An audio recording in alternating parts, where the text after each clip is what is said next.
So let's move on to something else then, Scott. Something a bit more sci-fi this time. I know there's like a robot talking is probably quite sci-fi, so I should probably shut up. Yes, artificial intelligence isn't particularly scientific, now I come to think about it, but... Yes, as I'm saying that, I'm thinking, what am I talking about? But yes, for an alien artificial intelligence, that differentiates it. You've pulled it back, Drew. Pulled it back from the brink. And a film that I haven't pulled it much back from the brink. I'm pretty sure I'm going over in a moment, just like Josh Brolin and his little pink bike in The Goonies. But yes, a film that is apparently scheduled to be rebooted at some point this year, which is Flight of the Navigator, 1986. Yes, now I'd spent the first 10 minutes of Flight of the Navigator wondering when Joey Kramer's 12-year-old David Freeman was going to get to the arcade before realising that my brain had at some point cross-wired this with The Last Starfighter. Such as life. They're quite different though, but well done, okay. Yes. It's about aliens in some way, kind of. I don't know what I was thinking, but anyway. Rather than being whisked away by aliens to play Wing Commander, he's just being more conventionally studied, but thankfully no probing is shown. Not that he knows that he's been abducted by aliens yet, as he's placed back in the woods outside his home. Unfortunately, time dilation and all that means that, from his family's perspective, he's now suddenly reappeared from the dead 8 years after going missing. Strange times for all, even if they are overjoyed to have him back. Medical testing seems to indicate that he's fine, apart from this one weird trick of being able to download information from his brain into computers. He's become Johnny Mnemonic-ified. Yes. I believe that's an actual condition, but possibly only in Theme Hospital. Meanwhile, the ship that's brought him back has its own troubles. It's hit a power line and is shutting down, erasing its navigational data in the process. NASA are quick to start prodding and eventually tie this to David's reappearance and bring him in for study.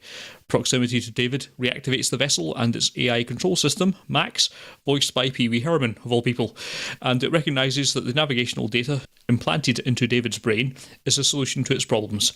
They soon make their escape from the facility in some sort of Flight of the Navigator. Boom, title drop. The procedure to download the star charts to Max also downloads some, well, let's call it personality to Max as well, who spends the rest of the film, well, doing rejected Pee Wee Herman lines. But all David wants to do is go home, both in location and in time. This was deemed too risky before, but I hear that Pee Wee Herman gets off on risk. So this this risky temporal manoeuvre is attempted and goes horrifyingly wrong, reducing David to a fine paste. An unbelievably downbeat ending to a Disney film. That may not actually have happened. But this film and all who sail in her are resolutely fine. Even Sarah Jessica Parker, as surprising as that sounds, it's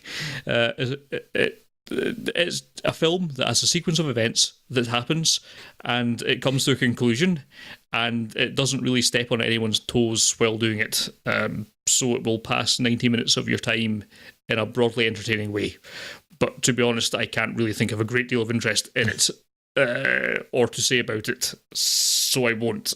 And I'll hope Drew can bail me out of this. Yeah, I don't have a lot. I think from what you said, I probably enjoyed it a bit more than you, but for me, it didn't really go much above. It's okay. I enjoyed it perfectly well enough. As a family piece of entertainment, it's perfectly acceptable, but actually trying to find something interesting to say about it is really, really difficult, I'm finding. So, yeah. It's serviceable enough. It's kind of an interesting idea, and it's actually, I really, really like the beginning of the song. It's perhaps the most interesting part, because it's really played well. Because, I mean, I knew the film, what it was about, and I remember the ship so clearly. I must have seen it a few times as a kid. Yeah. So it was always so clear with the film, and that really cute sort of little bat-like creature, which I really want one of as a pet, because they're so cool. And I remember that sort of stuff, and I always remember the Lightspeed TV time dilation stuff that explained why he hadn't aged. I didn't remember the start at all, and I really liked the start, because there's like... See, I remember the start, but it was a start from a different film. Does that count? No. Obviously not, no. Yeah. But, there's like at least 3, maybe more, fake outs of aliens, and it just builds really nicely, because the very first scene basically is like you see this thing, you think, oh, it's a flying saucer. Oh no, it's a frisbee that a dog's catching. And it does it again with a water tower. And there's another one as well. I forget exactly the details of it now. But there's all these like fake outs, so it's like it's building for like, you know that it's some sort of alien thing, but you're like, where's this alien coming in? Yeah. And the alien doesn't come until about halfway through the film because you don't realise at first that the time has passed. It's like he falls down the ravine because he's looking for his brother, and his brother jumped out, scared him. He gets a bit pissed off, walks through the forest to this ravine, slides down it, wakes up, and you think, oh, he's fallen. When is this abduction thing happening? Yeah. And then he runs to the house that's his parents' house, and suddenly his parents aren't in it. And like, oh, that's clever. Mm-hmm. Because I really appreciate the start of this, because you get this real idea that this 12-year-old boy, and again, he seems like age appropriate, which is a nice change. I don't know if he's actually that, but he's certainly in that kind of area. Yeah. I have no difficulty. So sorry to go on about it, it's a real bugbear of mine that people who are like 800 years old get cast as 12-year-olds. This kid is freaked out. It's like, well, this is clearly my house. And to the point, maybe because I wasn't paying enough attention, but I'm thinking, oh, is he just gone up the wrong side of the ravine? It's the same house and estate. I've said like identical house and estate, and he's just gone to the wrong house. Somebody's kind of freaked out, and then it's coming up. Oh no, right, I get it. It's later, right? That's really clever, because you don't see the abduction or anything. It's like, and you only find out about it like working backwards. Oh, that's quite clever.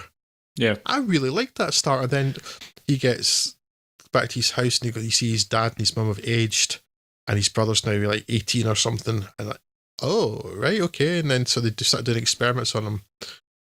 That's where the film went downhill a wee bit for me. So NASA's a civilian organisation.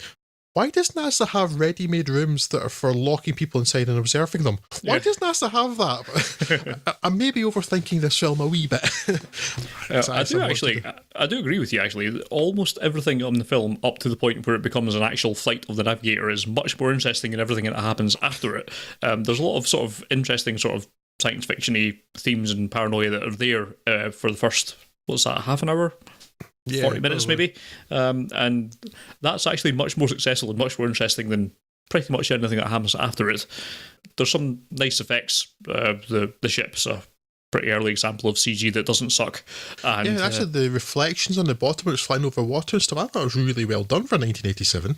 1986 in fact. The only thing it's not cracked, and I can't really hold it in too much contempt, is because we've not done it reliably these days either, is the lighting when it's trying to do the kind of composite rather than back projected shots towards the end of it when it's actually flying through things. The lighting doesn't quite work, but they can't do that these days anyway. So a lot of it really does hold up, and the bats and all the other little menagerie that they got inside that ship. All of that's really quite cool. The giant eyeball and all that stuff. So it's quite interesting to see. But in terms of narrative, it just kind of falls apart at that point, and it just becomes, let's fly this way, let's fly that way, let's do this, let's do that, let's end the film now, and it kind of falls apart a little bit there. But all the sort of the harder science fiction stuff, and perhaps in quotation marks, towards the start of it, it's actually quite a lot more interesting than anything that happens in the last 40-50 minutes. Yeah, because it's after that point I'm starting to question things. Like I say, why does NASA have these things? They're NASA. Yeah. I would question the US Department of Defense or the military having it all, but it's NASA. Why NASA? We've spent a lot of money creating this robot that is apparently a trolley. Can you just have a trolley? We didn't think of that. Okay, whatever. Yeah, that's kind of, that feels less to do with that film, more just like it feels like a very early 1980s thing of having that sort of thing, and it goes in with like is it Rob the Robot, the Nintendo NES thing? Yeah. It almost fits in with that sort of love of things, because they were big in the 80s, like the little robot that was on Glenn Michael's cartoon Cavalcade too. That was all very much of that time. Yeah. So I suspect that it's fitting in with that. Yeah. So there's a NASA thing which left me scratching my head, and then there's the bit towards the end it's basically the end of the film where he can't find his way home, so he wants his brother to show him like some sort of signal to guide him home. Yeah. Which he does by fireworks, noted for their quietness, and also the whole point is like to not let NASA and the heavily armed NASA people, for some reason, again, NASA, civilians, but okay, not let those people know that he's coming back. But again, they're in the house and also fireworks. So how were you keeping that secret? And what was the point of keeping it secret? Yeah. But yeah, it's kind of disappointing because for the first at least half hour, I thought it was really quite clever and interesting, and it kind of goes a bit downhill from that.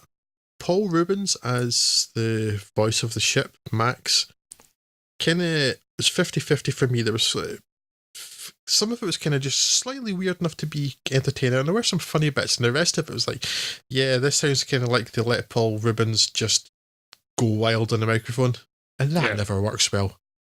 That sort of thing. Yeah.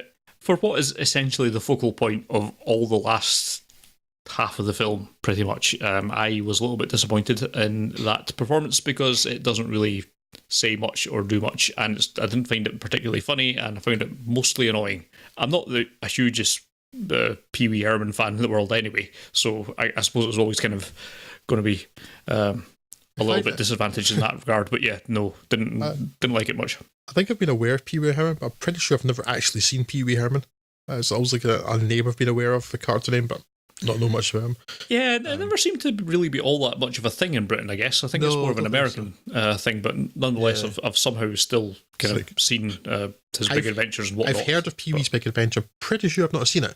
I've seen enough like pictures of Paul Rubens dressed as Pee Wee Herman. That's kind of distinctive look, I think. But it appears to be a franchise based mainly on that bloke in a bow tie and makeup going,